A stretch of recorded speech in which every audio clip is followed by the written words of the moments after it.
por favor, que nadie hable de esta mujer más, que no aparezca en ningún sitio y que nadie retuitee cosas de rabia, porque ese no era mi hijo y esa no soy yo. Muy buenas noches y bienvenidos a las noticias de Intereconomía.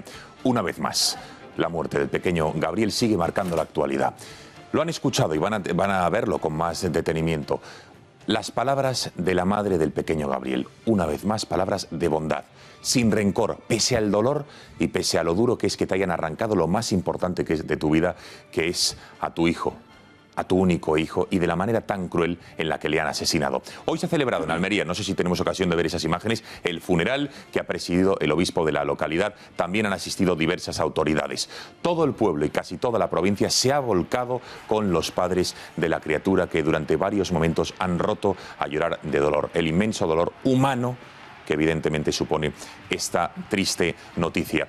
No solo vamos a hablar del pequeño Gabriel, repasaremos otros casos en una semana crucial donde saben ustedes que pasado mañana se vota en el Congreso de los Diputados la continuidad o no de la prisión permanente revisable.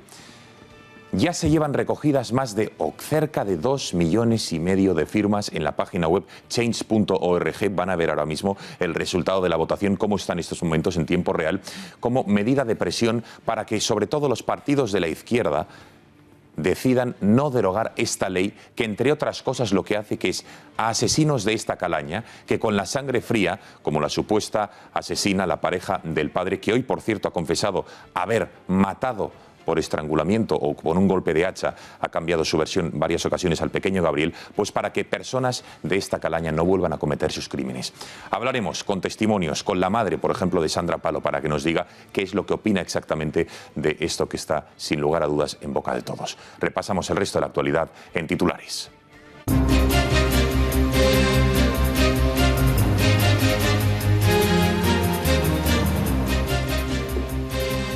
Batería de rebajas fiscales en la Comunidad de Madrid. Lo ha anunciado esta misma mañana la presidenta regional Cristina Cifuentes, que dice que son posibles gracias a la buena marcha de la economía madrileña. Entre las principales medidas se encuentran reducir medio punto el tipo mínimo de la escala autonómica del IRPF, una bonificación en el impuesto de sucesiones y donaciones que se lleva a cabo entre hermanos, tíos, sobrinos y nuevas deducciones.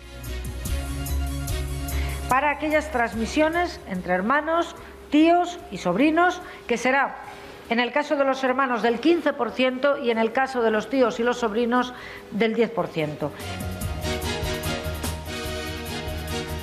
Uber llega a Barcelona y el sector del taxi ya ha declarado abiertamente la guerra, haciendo vendescoches y tarifas un 15% inferiores a la media. El desembarco de la plataforma Condal a la ciudad Condal llega 4 años después de su primera vez y que posteriormente fue retirada. Desde el sindicato de élite taxi ya aseguran que Uber trae miseria y precariedad laboral. Bueno, supone una amenaza a la destrucción en el caso de Barcelona, de 13.000 familias que subsisten del taxi.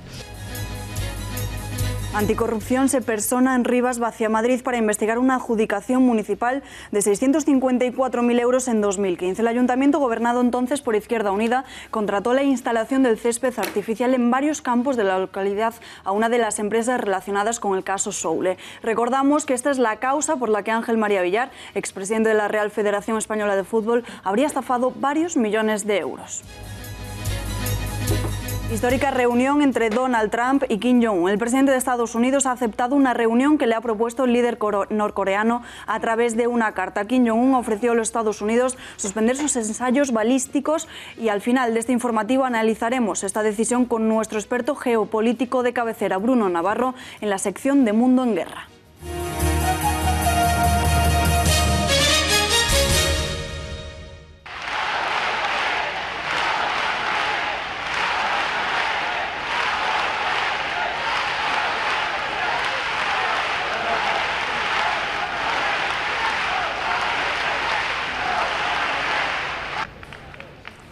Con lágrimas en los ojos y el corazón encogido, España ha dicho adiós al pequeño Gabriel.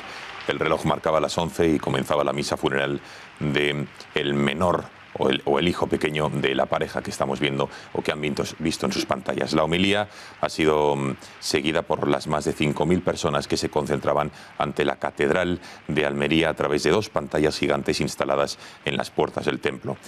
Lo han escuchado miles de personas al grito de "Todos somos Gabriel". Han arropado a los familiares durante todo el funeral, tal y como vienen haciendo durante estos 13 dolorosísimos días.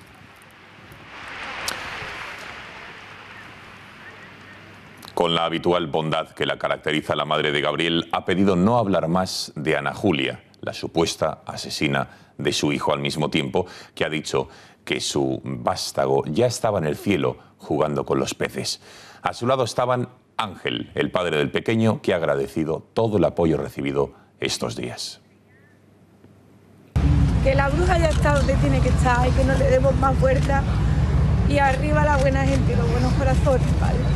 Y muchas gracias por el apoyo que nos habéis dado todos estos días. De verdad que sois muy grandes. Nos habéis llevado en volanda a buscar a nuestro hijo. Nos habéis llevado en brazos. Nos habéis tenido fuertes buscando a Gabriel.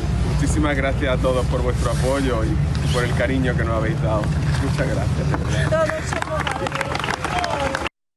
Y muchas gracias por el apoyo que nos habéis dado todos estos días. De verdad que sois muy grandes. Nos habéis llevado en volanda a buscar a nuestro hijo. Nos habéis llevado en brazos. Nos habéis tenido fuertes buscando a Gabriel.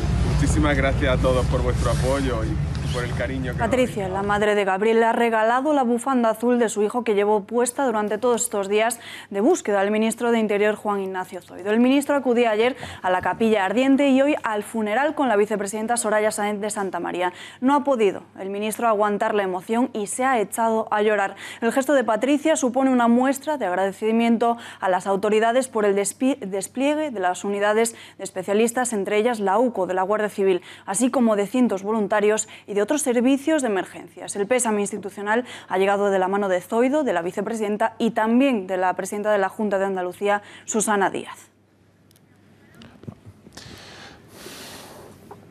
Vamos a escuchar a su madre, que rompía a llorar y entre sollozos decía lo siguiente, animando a olvidar a la bruja, así es como ha definido a la supuesta asesina de su hijo, a la mujer del padre. Vamos a escucharla, porque han sido palabras que desde luego no han dejado indiferente a nadie y ha vuelto a lanzar un mensaje de bondad en el que durante todos estos días la gente está clamando en muchos casos por la venganza, pero ella ha sacado estas palabras de grandeza. Que la bruja ya está donde tiene que estar y que no le demos más vueltas. Y arriba la buena gente y los buenos corazones, ¿vale? Y muchas gracias por el apoyo que nos habéis dado todos estos días. De verdad que sois muy grandes. Nos habéis llevado en volanda a buscar a nuestro hijo. Nos habéis llevado en brazos. Nos habéis tenido fuertes buscando a Gabriel. Muchísimas gracias a todos por vuestro apoyo y por el cariño que nos habéis dado. Muchas gracias. Todos somos Gabriel. Todos.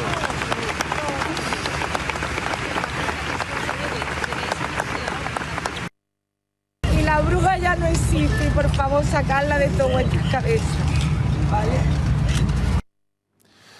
La autopsia realizada al cadáver de Gabriel desvela que murió estrangulado el mismo día de su desaparición, es decir, el 27 de febrero. Se trata de una de las pruebas claves para los investigadores.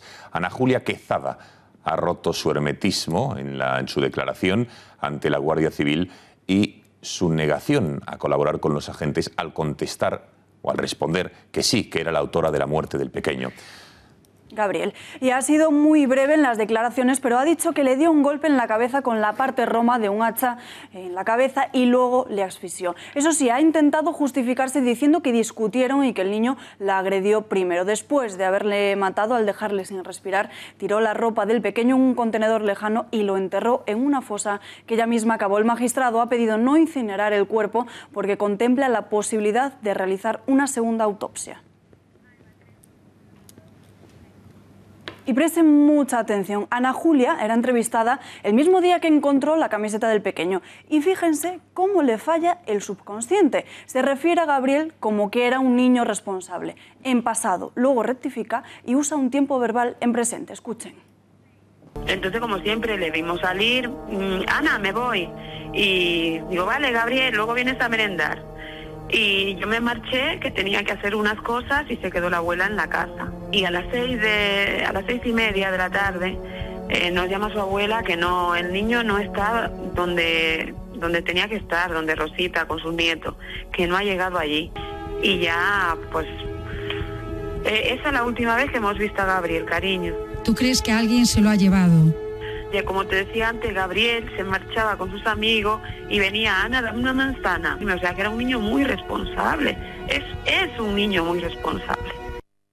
Pero esto que acaban de escuchar no es lo único sospechoso que hay en la historia de Ana Julia. Los hijos de sus parejas le acusan de aprovecharse del dinero de estos. María Matos, ¿cómo es el pasado de esta presunta asesina? Muy buenas noches. Buenas noches, pues vamos a intentar reconstruir paso por paso su pasado, porque aquí hay una historia pues muy dura. Y es que Ana Julia llegó desde República Dominicana, desde Cabezuela de Las Vegas a Burgos en el año 1993. Se vino tan solo cuando tenía 19 años y comenzó a trabajar en un club de alterne en esa misma ciudad. Tiempo después conoce a Miguel Ángel, que trabaja en el sector del transporte, con el que se casa y con el que tiene una hija que actualmente tiene unos 24 años. Y a partir de ahí es cuando comienza el episodio más negro de su pasado. Ana Julia logra traerse a otra hija desde República Dominicana, una niña de 4 años que había tenido con otro hombre cuando era joven, y poco tiempo después la niña llamada Ridelka se precipita accidentalmente por la ventana del 7º piso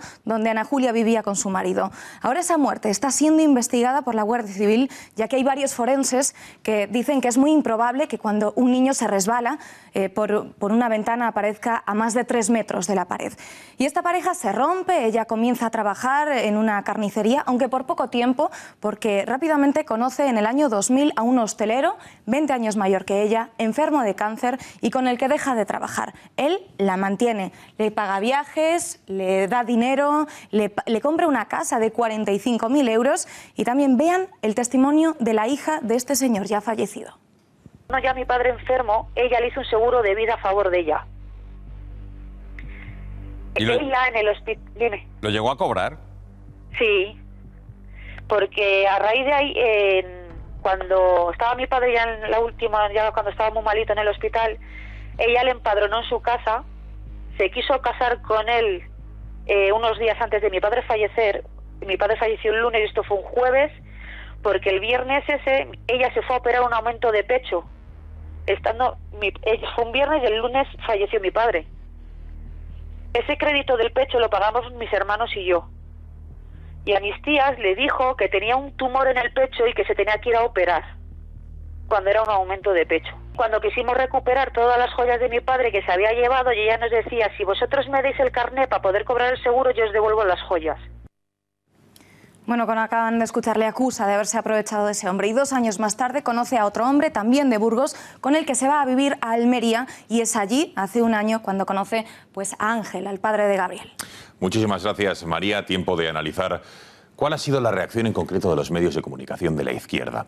Presten atención porque no se van a quedar indiferentes. Vean cómo determinados medios, como por ejemplo el director del diario.es, justifican de alguna manera o critican la campaña de odio que se ha abierto contra Ana Julia, no por el hecho de ser la supuesta asesina del pequeño Gabriel, sino porque es mujer, inmigrante y negra. Vean.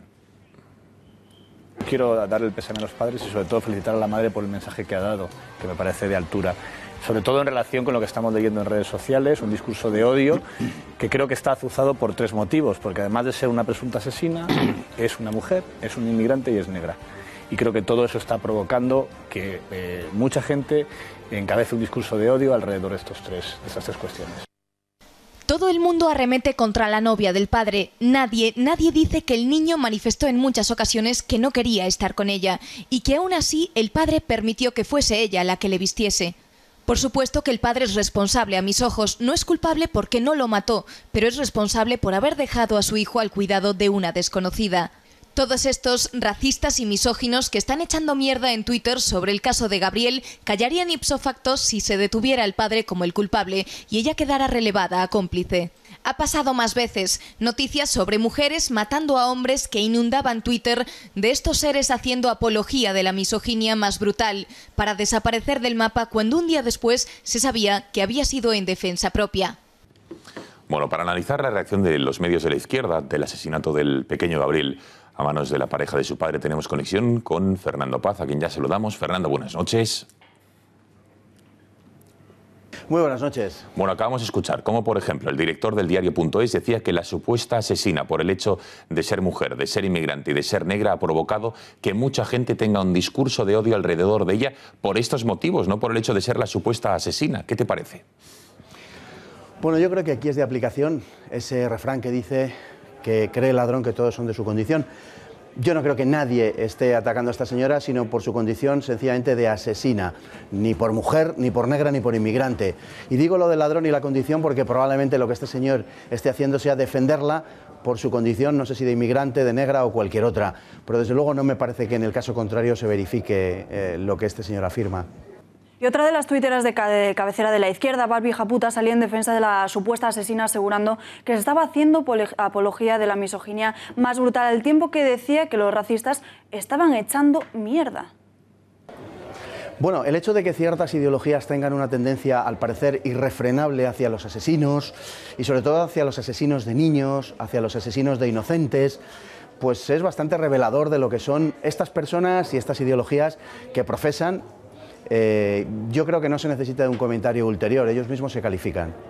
Por último, la escritora Lucía Echeverría aseguraba que la culpa de la muerte del menor también es del padre porque le dejaba a solas con ella, porque dejaba que ella le vistiera y porque, en resumen, dice, en España los hombres no suelen ocuparse de sus hijos. Bueno, se puede tener la culpa por acción y por omisión, pero me parece que son argumentos, digamos que están prefijados para culpar siempre al hombre en cualquier circunstancia, ¿no? Es decir, la mujer no tiene la culpa en ningún caso y el hombre parece tenerla siempre. Hasta donde sabemos, el crimen del pequeño Gabriel, que ha conmovido a toda España y que debería unirnos, parece que es un hecho más que algunos utilizan para dividirnos y para separarnos. Echarle la culpa al padre con la que está cayendo y con la que está pasando, pues yo creo que esto dice mucho de las entrañas de esta señora. Fernando, gracias por tu opinión y muy buenas noches. Muy buenas noches. Más asuntos porque ya se han superado los 2,5 millones de firmas en la petición de la plataforma Change.org contra la derogación de la prisión permanente revisable. Saben ustedes que la petición se ha disparado tras conocer la muerte del pequeño Gabriel y cobra mucha importancia en esta semana, ya que pasado mañana se vota en el Congreso de los Diputados la propuesta del PNV de derogar este tipo de penas. Como saben, los nacionalistas vascos y Podemos se mantienen y han ratificado su apoyo a la derogación de este tipo de condena. A pesar de la conmoción española por Gabriel, pretenden tumbar la ley popular. Y por su parte, en el Partido Socialista, división interna sobre la derogación de la norma. Es un debate que no beneficia en absoluto a las filas socialistas, que ya han pedido no legislar en caliente. Aunque eso sí, nada indica que el secretario general Pedro Sánchez vaya a cambiar su voto de oposición a la prisión permanente revisable. Margarita Robles, la portavoz parlamentaria del partido, ha asegurado que este debate es consecuencia del mal cálculo electoral entre el Partido Popular y Ciudadanos. Además, Robles ha pedido retirar del orden del día el debate. Desde el Partido Popular dicen que la prisión permanente revisable es de justicia. Así lo asegura Rafael Hernando, su portavoz, quien asegura o pide al mismo tiempo mirar al futuro y negaba que fuese oportunista o populista. Oye, nosotros no pretendemos hacer demagogia con esto. Nosotros pretendemos sencillamente mantener una iniciativa que nos parece que es razonable, que, insisto, está en consonancia con la mayoría de los códigos penales de nuestro entorno. Y tras encontrarse con Irene Montero y que ésta le trasladase su rechazo a la prisión permanente revisable, el padre de Diana Quer ha lamentado que Podemos no tenga una respuesta para evitar más muertes. Podemos propone educación, reeducación, prevención, pero a la pregunta de ¿existe alguna decisión, alguna propuesta inmediata que evite poner nuevos cadáveres encima de la mesa? No he obtenido respuesta. Bueno, el debate sobre la derogación de la prisión permanente revisable vuelve a poner encima de la mesa algunos ejemplos de delincuentes que han estado en prisión y al poner un pie en la calle han vuelto a hacer de las suyas, a reincidir. Alba, cuéntanos algunos ejemplos que desde luego no va a dejar indiferente a nadie. Así es, Gonzalo, veamos algunos ejemplos de cómo la prisión no ha servido de mucho a algunos delincuentes porque, como bien decías, tras salir en libertad han vuelto a delinquir. Pedro Luis Gallegos, más conocido como el violador del ascensor, salió en la de la cárcel en noviembre de 2013 tras pasar, atención, 21 años en la cárcel entre rejas por asesinar a 2 chicas y violar a 18. Tan solo 3 años en libertad fueron suficientes para que este criminal volviera a ser acusado de violar brutalmente a 2 jóvenes e intentarlo con otras 2. Las víctimas tenían entre 17 y 24 años. Veamos ahora otro claro ejemplo. Rafael García Hernández, alias El Rafita. Recuerden que fue el que asesinó y violó a Sandra Palo cuando este tenía apenas 14 años en 2003. Tras un reguero incontable de detenciones, hace menos de un mes volvió a ser apresado por la Policía Nacional al formar parte de una peligrosa banda dedicada al robo y despiece de vehículos en la Cañada Real Galiana. Más casos. El violador del Estilete, Félix Vidal Anido, fue condenado a 70 años por 2 agresiones cometidas en Lugo en el año 1987. Tras pasar 35 años encarcelado y tan solo a los 4 meses de disfrutar de la libertad, asaltó a una mujer en su domicilio en esta ciudad lucense en abril de 2014. También volvió a las andadas Pablo García Ribado, conocido como el violador del Portal. Fue detenido en octubre de 2014 en Guadalajara por abusos sexuales y en 1996 fue condenado a 1.721 años de prisión por 74 violaciones cometidas en Madrid entre 1990 y 1993. En el año en el que estuvo en libertad, empleó una identidad falsa para ofrecer sus servicios como fisioterapeuta a domicilio a diferentes localidades de esta ciudad. En estas visitas abusaba de sus clientas, Gonzalo. Estos son los hechos. Saquen ustedes sus propias conclusiones. Lo hemos visto, por cierto. El caso de Sandra Palo es un claro ejemplo de cómo tratar, o mejor dicho, cómo no tratar a los auténticos criminales. Es el caso del asesino de esta joven, más conocido como el Rafita, que al ser menor cumplió su pena en un centro de menores y luego, ya mayor de edad, reincidió en varias ocasiones. Tenemos conexión con María del Mar Bermúdez, madre de Sandra Palo. Señora Bermúdez, muy buenas noches. Buenas noches. Bueno, entiendo que cada vez que hay un caso tan mediático en el que alguien acaba con la vida de un joven, como ha sido Gabriel, le vienen a la cabeza todo tipo de recuerdos, desgraciadamente, ¿no? Efectivamente, este caso del niño, pues la verdad que estamos todos muy conmocionados y más cuando lo has vivido en tus propias carnes. Rafita, uno de los asesinos de su hija, volvió a ser detenido hace menos de un mes. ¿Qué le parece ver cómo determinadas personas campan a sus anchas y reinciden en vez de estar donde deberían estar, detenidas en prisión? Pues bueno, yo no me sorprende, para mí no son personas, es una alimaña y eso ya son más de 20 detenciones lo que él solo tenía. Bueno, usted está siendo una de las figuras más activas estos días para presionar y que no se derogue la prisión permanente revisable en el Congreso de los Diputados. ¿Por qué cree que es el mejor de los castigos para este tipo de alimañas, como usted dice, o criminales? Hombre, pues está en todos los países, menos en Croacia y en Reino Unido, lo tenemos en todos los países. Además esta ley ya estaba en vigor desde el 2015, o sea que no sé por qué ahora los políticos la quieren derogar. Entonces lo único que es una ley no retroactiva, que en caso de que la vuelvan a aceptar y no se derogue, no nos entra ninguno de los casos que ya están condenados y enjuiciados. Por último, ¿qué le diría a los políticos de PSOE y de Podemos, por ejemplo, y al resto de partidos de izquierdas que quieren derogar con tanto ahínco la prisión permanente revisable? Hombre, pues que le diría que, bueno, aparte que el jueves estaremos, aunque estemos 8 víctimas allí, somos muchas, desgraciadamente, y que siempre están con lo mismo de que si tenemos un halo de venganza y todo. Y bueno, pues que ellos lo que tienen que hacer es que esto no se legisla en caliente ni en frío, esto hay que legislarlo en el momento que están ocurriendo las cosas. Si estuvieran bien las leyes no pasaría todo lo que está ocurriendo. María del Mar Bermúdez, gracias, un fortísimo abrazo y buenas noches. Buenas noches, muchas gracias.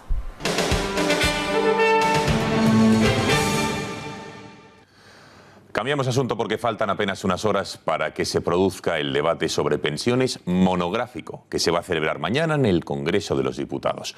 Según diversas fuentes internas del Partido Popular, Mariano Rajoy no tiene previsto realizar ningún golpe de efecto ni ocurrencias de última hora en el discurso de mañana. Así es, desde el Ejecutivo se va a instar en que el sistema es viable, sostenible y que está garantizado. No se ha aprobado la ayuda de 200 euros para el pago de suministros a aquellos pensionistas que tengan una vivienda en propiedad. Esta ayuda ha sido eliminada según el texto final del Plan Estatal de Vivienda 2018-2021 que entró en vigor este domingo. Aunque eso sí, en un primer borrador sí se preveía continuar con este aporte económico. Pedro Sánchez insiste en la necesidad de vincular las pensiones al IPC. El secretario general del PSOE ha augurado un futuro garantizado para las pensiones siempre y cuando haya un gobierno, dice, que crea en el sistema. Nuestra propuesta es clara, tiene dos objetivos. El primero, vincular las pensiones a la revalorización del IPC, es decir, homologarnos al conjunto de los países de la Unión Europea. Y, en segundo lugar, garantizar el sostenimiento público de nuestras pensiones y, en consecuencia, resolver el déficit estructural que ahora mismo padece nuestro sistema público de pensiones. Y por su parte, desde los sindicatos atizan a Mariano Rajoy. Tanto Comisiones Obreras como UGT acusan a las filas del Ejecutivo de estar paralizados en esta materia, al mismo tiempo que critican que las reformas que se llevan a cabo las hackean. Pero la principal responsabilidad es del Gobierno, que es quien tiene que dinamizar el debate político y que instar y convocar el diálogo social. Y no hace ninguna de las dos cosas. De momento el Gobierno está paralizado. Desde UGT decimos que tenemos que volver al sistema anterior, donde el sistema es perfectamente viable. No es cierto que no sea sostenible, no es cierto el déficit de la seguridad social, y lo único que necesitamos es que se deroguen las reformas que ha hecho el Gobierno, que son las que de verdad están poniendo en jaque al sistema.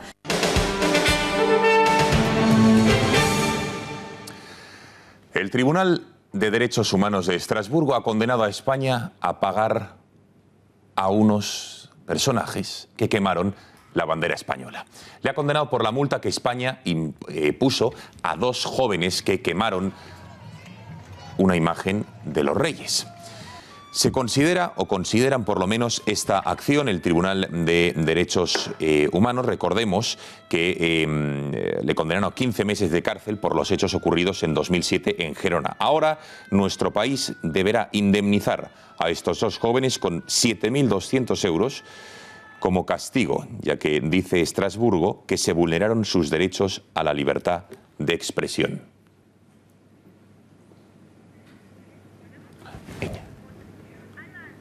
Y las reacciones políticas, por su parte, no se han hecho esperar. Desde el Partido Popular aseguran acatar y respetar la decisión de Estrasburgo. Misma línea que defienden desde el Partido Socialista, mientras que para los partidos soberanistas esta decisión solo viene a reafirmar sus continuas denuncias.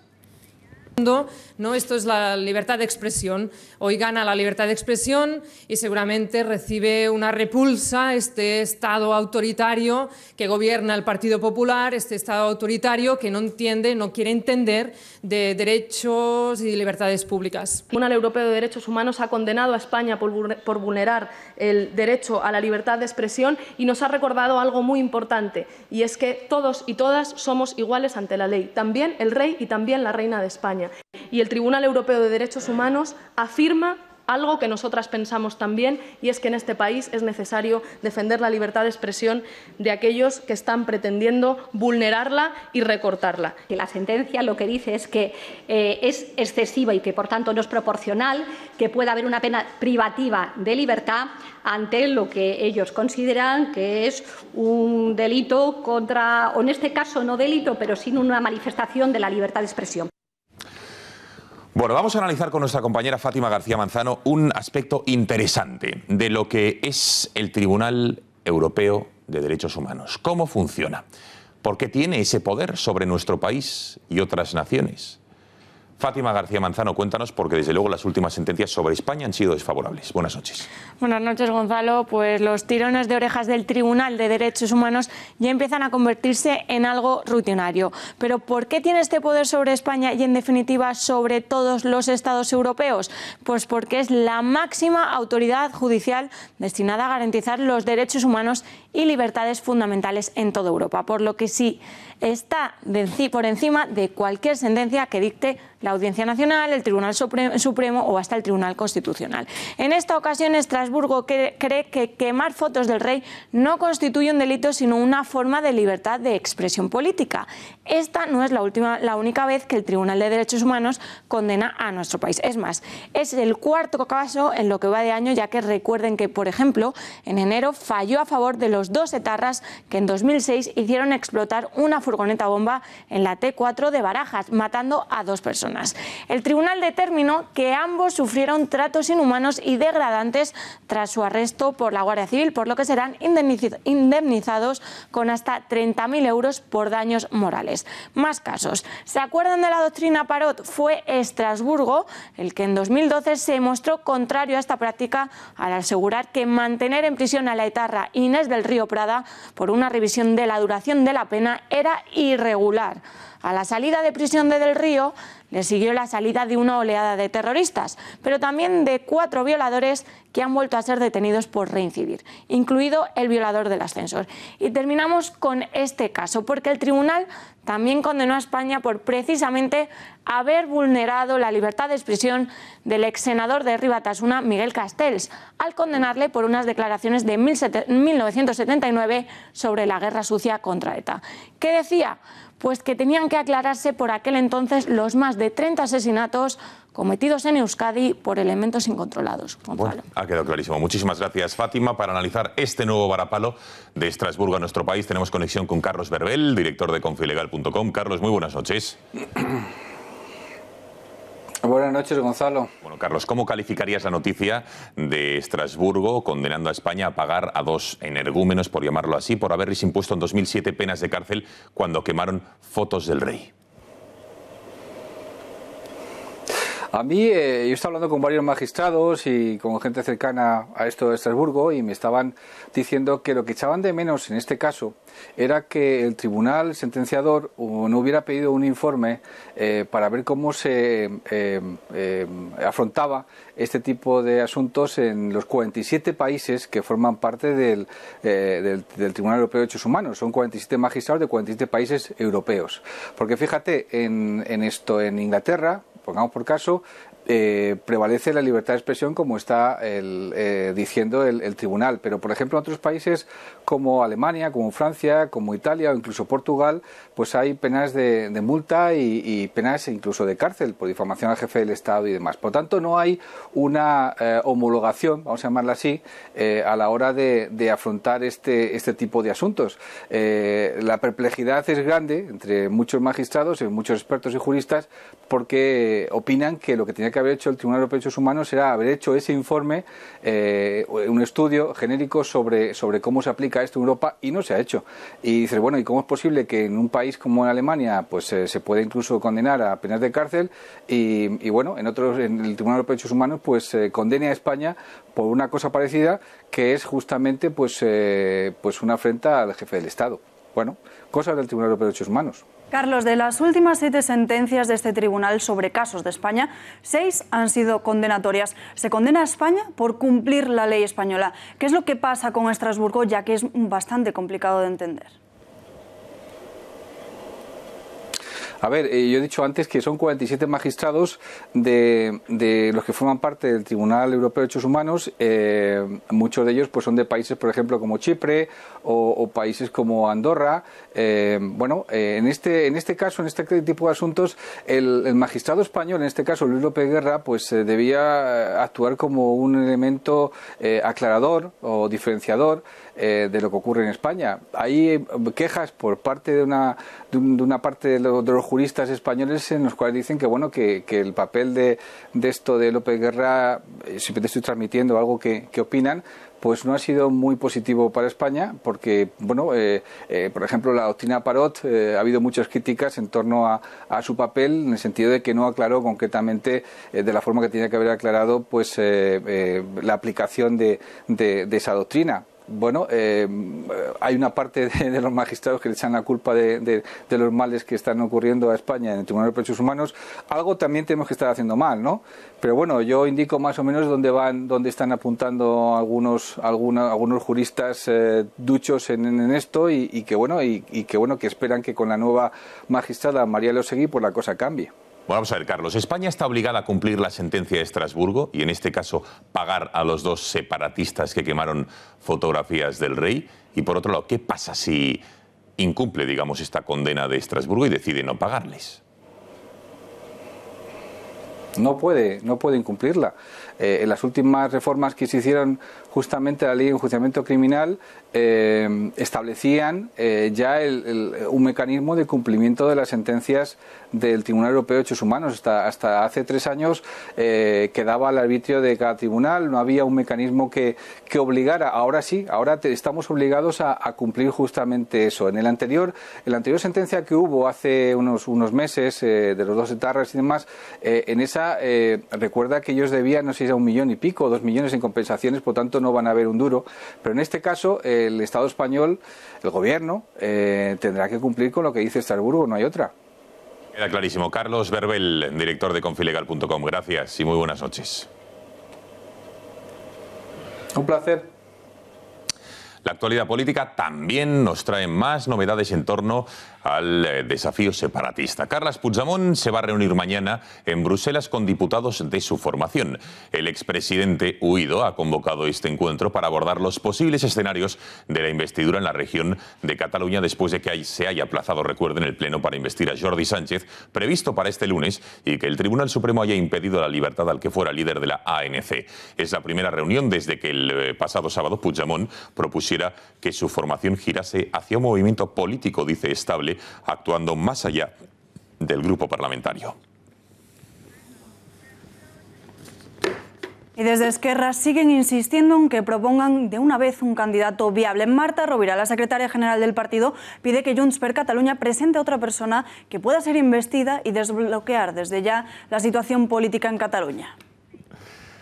Tenemos la semana y es muy larga y hay muchos días como para tener lo que nos hace falta para conformar este gobierno efectivo, que es una investidura efectiva.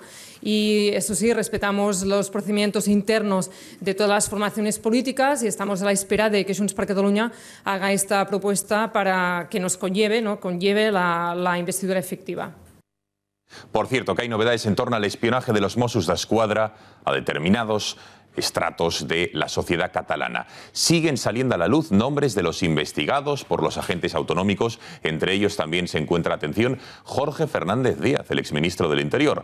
La policía autonómica trató de pinchar teléfonos del exministro y siguieron de cerca sus pasos durante sus estancias en Barcelona. La Policía Nacional detectó entre los años 14 y 15 una serie de movimientos sospechosos de vehículos relacionados con los Mossos en el propio domicilio del exministro. Fernández Díaz fue alertado en su día por los agentes, que además le recomendaron extremar las precauciones. Y la crisis separatista ha tenido su eco en el Parlamento Europeo, donde se han producido momentos de tensión a causa de un rifirrafe que ha mantenido Ana Miranda, del Bloque Nacionalista Galego, con Carlos Iturgaiz, del Partido Popular, ya que la eurodiputada nacionalista ha pedido más atención de Europa a España para, dice, los presos políticos. Acto seguido, Iturgaiz ha intervenido negando la existencia de presos políticos, sino de separatistas golpistas en nuestro país. Presidente Tajani, solicito que este Parlamento, en base al artículo 7 del reglamento de esta Cámara, se dirija a las autoridades españolas para preocuparse por la situación del ex eurodiputado Oriol Junqueras Vies, actual preso político. Para recordarle a la señora Miranda que en España no hay presos políticos, hay delincuentes.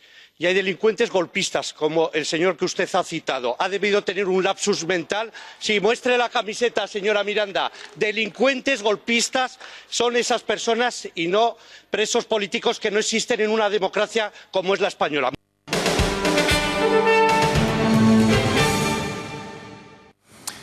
Abrimos página internacional y nos vamos hasta el Vaticano porque hoy se cumplen 5 años de la llegada del Papa Francisco. Un papa, dicen, venido del fin del mundo. Con estas palabras se presentaba en la plaza de San Pedro aquel 13 de marzo del año 2013. Habemus Papa.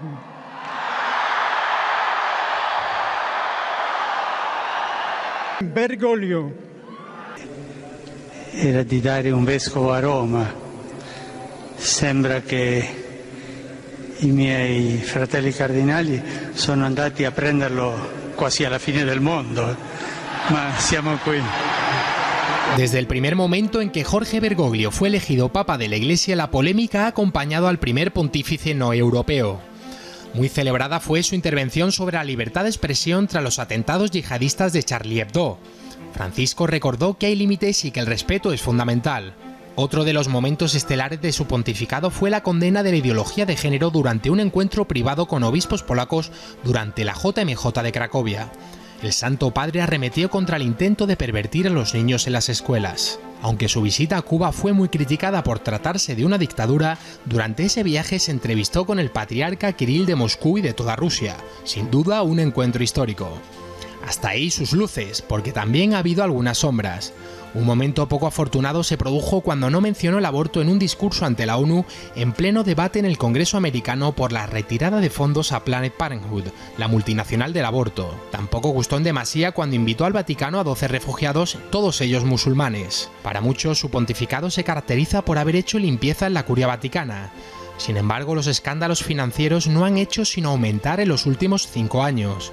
El mayor fue el presunto desvío de 25 millones desde una fundación pontificia en Estados Unidos a una clínica deontológica en Roma. Luces y sombras, así es el pontificado de Francisco. Bueno, y para analizar lo que han sido estos primeros 5 años del Papa Francisco, tenemos en nuestro plató al director de infovaticana.com, Gabriel Ariza. Gabriel, muy buenas noches. Encantado, buenas noches. Gracias por estar por primera vez en mucho tiempo en este plató. Se agradece. Gracias. Bueno, los últimos 2 viernes hemos entrado, pero... Desde la distancia, que desde tampoco la está distancia. mal. Bueno, si tuvieras que ponerle una nota numérica, digamos, al pontificado de Francisco a estos primeros 5 años, ¿qué nota le pondrías del 1 al 10? Hombre, yo creo que la Iglesia Católica es una institución de 2000 años. Analizar un pontificado que lleva 5 años yo creo que todavía es pronto, es prematuro, desde ese punto de vista tan simple de una nota del 0 al 10. Yo creo que no se puede analizar de esa manera. Tiene, como decía el vídeo tan oportuno, luces, sin duda, y algunas sombras, y yo creo que hace falta tiempo para determinar el balance. O sea, no tenemos suficientes elementos de juicio durante estos 5 años como para, digamos, ir si vamos bien, vamos mal o poner una nota numérica. Para sintetizar el pontificado de Francisco una nota del 0 al 10, yo creo que no. Yo creo que todavía hay procesos que están en marcha, que hace falta tiempo para conocer si el Papa Francisco ha sido un error los procesos que ha puesto en marcha o ha acertado poniéndolos en marcha, ¿no? Es decir... Me gustaría analizar y comentar 2 aspectos que siempre se le han achacado al Papa, que son su cercanía y también un verdadero pastor de ovejas. Se destacan estos 2 como si los anteriores papas no hubiesen tenido estos aspectos. Sí, la cercanía del Papa Francisco es cierta, es decir, es verdad y yo he tenido la oportunidad de comprobarlo, que cuando está hablando contigo te mira a los ojos y tienes la certeza de que en ese momento no está pensando en otra cosa, no está pensando en lo que va a hacer después, sino que te está atendiendo como lo más importante que tiene que hacer en ese momento. Y eso es unánime, eso es una cosa que a todo el mundo que le visita pues deja mucha sorpresa. Ciertamente, hablando de sombras, es verdad que esa cercanía no se manifiesta para con todos, porque es verdad que algunos cardenales llevan 2, 3 años, e incluso algunos han fallecido, pidiéndole una audiencia al Papa, que no ha llegado. Un Papa que tiene tiempo, lógicamente, como se ve, para llamar por teléfono a las monjas en Lucena, o para escribir cartas a un transexual en Extremadura, o para ir a comprarse unas gafas a la Piazza del Popolo, no ha tenido tiempo en 2 años para recibir a unos cardenales que querían verle. Quiero decir, esa cercanía es cierta en la distancia corta, pero es selectiva. Sobre lo del verdadero pastor de ovejas, con olor a oveja, que se utiliza mucho en este pontificado, yo creo que es un concepto, una simplificación del papado. Es decir, es cierto que el Papa tiene que ser un pastor. No sé muy bien qué significa eso de un pastor con olor a oveja. Nunca he oído decir un pastor como para saber si huele a oveja o huele a otra cosa. Pero yo creo que el Papa tiene una función más concreta. El Papa en el Evangelio el Papa tiene que confirmar en la fe a sus hermanos y tiene que gobernar la Iglesia. Y yo creo que eso es lo que tienen que enjuiciarse, no si huele a oveja o a aeropuerto, como como huelen otros cardenales, ¿no? Bueno, vayamos a algunos de los aspectos, digamos, más críticos. Se acusa al Papa de estar siempre al filo de la navaja a nivel doctrinal, pero luego, digamos, a no ser que tú nos digas lo contrario, no ha cometido ningún desbarre o dislate en ese sentido, ¿no? A nivel doctrinal. Su exhortación, por ejemplo, apostólica sobre el amor en la familia no está exenta de polémica. Varios cardenales le han cuestionado, no les ha recibido, como nos estabas diciendo ahora. ¿Qué te parece a nivel doctrinal lo que está haciendo este pontificado? Yo creo que hay dos cosas inquietantes o preocupantes a nivel doctrinal. La primera es, el Papa es muy amigo de Eugenio Scalfari, que es el director de La República, que es el periódico más importante de Italia. Eugenio Scalfari tiene un formato de entrevistar al Papa muy inquietante, que es que dice, me llamo el Papa, hemos hablado de esto, y va citando cosas así un poco allá por allá. Y en una de esas entrevistas publicada hace unos meses, decía que el Papa le había llamado y le había dicho que él no creía que las almas se condenaran eternamente, las almas que van al infierno. Eso es una herejía en la Iglesia Católica. Nosotros intentamos que la oficina de prensa del Vaticano desmintiera que el Papa había dicho eso, y lo que se nos contestó desde la oficina de prensa fue que era un tema sin importancia quien decía eso, soslayando que era el director del periódico más importante de Italia. Y por otro lado me preguntaba por la exhortación apostólica posinodal Amoris Laetitia. Amoris Laetitia, si bien es cierto que tiene pasajes muy bellos sobre la familia, sobre el matrimonio, sobre la preparación al matrimonio, que es verdaderamente un problema que la Iglesia tiene desde hace muchos años y que el propio Benedicto XVI, ¿no? El Benedicto XVI decía, probablemente la mitad de los matrimonios que se contraen por la Iglesia son nulos hoy. Es verdad que todos hemos asistido a ceremonias religiosas en las que decimos, oye, aquí no hay un verdadero consentimiento, no hay un escrutinio. Pero Amoris Laetitia sí que es verdad que tiene pasajes ambiguos desde el punto de vista de teología moral. Por ejemplo, el punto 303 tiene una interpretación bastante clara que es delicada o difícil. ¿Clara o ambigua? No, quiero decir, es ambigua, pero la interpretación más general que se ha hecho de ese punto es difícil de compaginar con la tradición de la doctrina moral de la Iglesia. Sobre los cardenales que lo han cuestionado, los cardenales no han cuestionado el documento. Los cardenales han reconocido en todo momento su obediencia al Papa, han aceptado que ese es el documento. Lo que han dicho es, Santidad, este documento está siendo interpretado en Alemania diciendo A. En concreto, que por ejemplo, que las personas divorciadas vueltas a casar y que conviven con su pareja de manera marital pueden comulgar. Y en Polonia, los mismos obispos de la misma Iglesia Católica han dicho lo contrario. No, ni siquiera algo diferente, sino algo incompatible con eso. Entonces, no puede ser que a 2 kilómetros de distancia, que es la frontera de Alemania con Polonia, una cosa se pueda y otra cosa no. Entonces, lo que han pedido es que el Papa lo aclare, porque hay interpretaciones diferentes de un mismo documento. Eso es lo que se ha pedido. Bueno, Gabriel, tenemos aquí este libro, El otro Francisco, que publica, o que ya está publicado, se está distribuyendo por la editorial Homo Legends. ¿Qué contiene este libro? Porque el titular sin duda ya es sugerente. ¿Qué nos desvela este libro que no hayamos leído ya o que no sepamos sobre el Santo Padre? Bueno, está, por hacer un poco de publicidad, está en las librerías y es el más vendido en Amazon en la sección religiosa, tanto en cristianismo, tanto en ebook como en papel. Es un libro que vale la pena leerlo porque aporta sobre estas inquietudes que teníamos testimonios muy interesantes de personas muy próximas al Papa, desde su hermana hasta el propio secretario de Benedicto XVI, hasta gente de su máximo círculo de confianza, prefectos de congregaciones, sobre precisamente esos aspectos que hablábamos controvertidos del Papa, y luego relata anécdotas personales y episodios inéditos de su vida que ayudan a conocer más y entender más a este Santo Padre, a este Papa, que de una forma u otra no deja de ser ya histórico en la historia de la Iglesia, ¿no? 5 años de pontificado. Ha quedado clarísimo. Gabriel Ariza, director de Info Vaticana, muchísimas gracias por habernos atendido. Buenas noches. Encantado de estar aquí.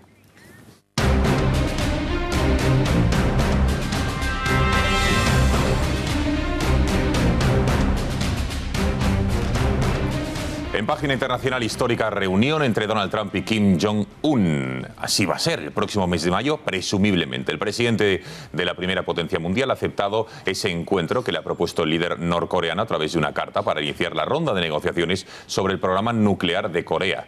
Para comenzar la negociación a través de un proceso diplomático, Kim Jong-un ha ofrecido a los Estados Unidos suspender sus ensayos con misiles balísticos y abordar la suspensión de los ejercicios nucleares. Sin lugar a dudas, una inesperada decisión que sucede entre un pulso entre ambos países, iniciado ya, recordamos, en la década de los 90. Para hablar de todo ello tenemos en nuestro plató a Bruno Navarro, que es experto en seguridad y analista internacional. Bruno, muy buenas noches. Buenas noches. Gracias por estar con nosotros.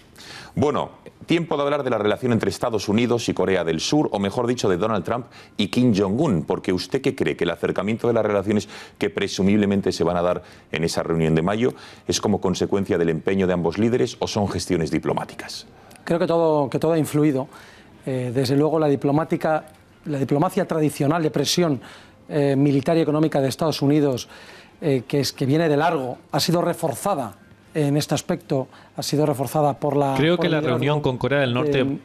de Trump, que ha servido también para avivar las presiones globales, las sanciones globales contra Corea del Norte y presionar a China también con ello a actuar también presionando a Corea del Norte. O sea que creo que ahí, en el caso de Estados Unidos, hay una suma de la diplomacia tradicional, la diplomacia de Washington con la actitud muy concreta, el liderazgo muy concreto de Trump. Lo mismo se puede decir del otro lado, la tradicional diplomacia de Corea del Norte ha supuesto en las últimas décadas el construir una amenaza nuclear para con ello salvaguardar el régimen de amenazas externas y también servirle moneda de cambio para obtener beneficios a cambio de dejar de utilizar esa amenaza, como hacen los terroristas cuando empiezan a matarnos y un buen día dicen voy a dejar de matar, ¿qué me das a cambio? Si no, no dejo de matar, ¿no? Pero el liderazgo de Kim Jong-un ha sido Kim Jong-un el que ha causado esta situación. Ha sido su liderazgo, después de 3 generaciones en Corea del Norte, el que ha dado esta sorpresa, ¿no? Por lo tanto, lleva la sartén por el mango, ha tenido la iniciativa, con esta sorpresa que nos ha dado a todos, y se convierte en el hombre de paz, en el hombre de Estado, en el hombre que va a contribuir a finalizar este conflicto y en un igual de Trump, ¿no? Eso es un poco por lo tanto, en Corea del Norte también se suma una diplomacia tradicional con el liderazgo de Kim Jong-un. Tienen previsto reunirse, Bruno, el próximo mes de mayo, pero antes de que augure lo que puede ocurrir o qué podemos esperar de esta reunión, miren lo que dijo Trump. Vamos a verlo.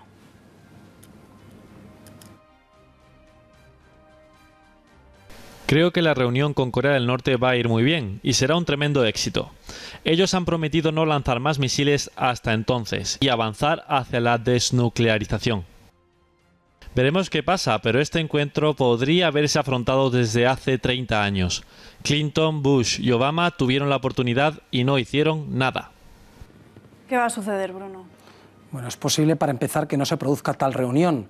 Hemos de recordar que lo único que hay hasta ahora es una invitación a través de la hermana, la todopoderosa hermana del líder supremo de Corea del Norte, que él no ha hablado ni ha dicho nada. Ha habido una nota, una invitación dada a Corea del Sur para que la transmitan a Trump, por lo tanto es todo un poco rebuscado. Trump públicamente ha reconocido que ha recibido esta invitación y la ha aceptado, se ha tirado al barro, pero Kim Jong-un todavía no ha respondido diciendo, bien, gracias por aceptar la invitación, propongo lo siguiente, ¿no? Todavía no ha habido. Es posible que lo haya, pero seamos cautos porque en este tipo de cosas, hasta que no haya reunión, no sabemos nada. E incluso si se produce la reunión, los logros serían bastante dudosos. Desde luego, lo que no va a ocurrir es lo que ambos esperan. Por un lado, Estados Unidos querría la desnuclearización, o sea, que se acabe con la carrera nuclear y misilística de Corea del Norte. Eso no va a ocurrir, como mucho se puede congelar, pero no va a ocurrir que se desnuclearice la zona. Y por otro lado, Corea del Norte lo que no va a conseguir es que se rompa, que es lo que su mayor deseo es que se rompa la alianza de Estados Unidos con Corea del Sur, de tal forma que Corea del Sur se quede sin adalid, sin protector, y bueno, pueda empezar a resolver las cosas como en el año 50, ¿no? Esa sería un poco la que querrían. ¿Qué sí puede ocurrir? Puede ocurrir, como ha prometido Corea del Norte, que se congele el programa nuclear, pero puede ser como Irán, se congela, pero yo ya tengo un programa muy desarrollado. ¿Qué congela esto? ¿Que tarde 5 o 10 años en conseguir mi último paso hacia una ofensiva contra Washington? Nuclear me refiero, pero no va a conseguir que destruyan su arsenal, ¿no? Y Corea del Norte lo que puede conseguir son, a cambio de esta congelación, supervivencia del régimen admitida, refrendada públicamente, que se levanten parcial o totalmente las sanciones y que se terminen las maniobras conjuntas. No es que Estados Unidos se vaya de Corea del Sur, pero que sí se terminen determinados ejercicios que pueden ser militares, que pueden ser considerados un poco ofensivos. Bruno, vamos a ver, ¿realmente Corea del Norte es una amenaza de tanto calibre a nivel mundial, como aseguran la mayoría de medios internacionales? ¿Cuál es su capacidad o poder real a nivel armamentístico? Porque se habla encima del estado de salud mental de su líder, como si estuviese más para allá que para acá, por entendernos. Cuéntanos, ¿es una amenaza real o presumen más de lo que realmente pueden hacer?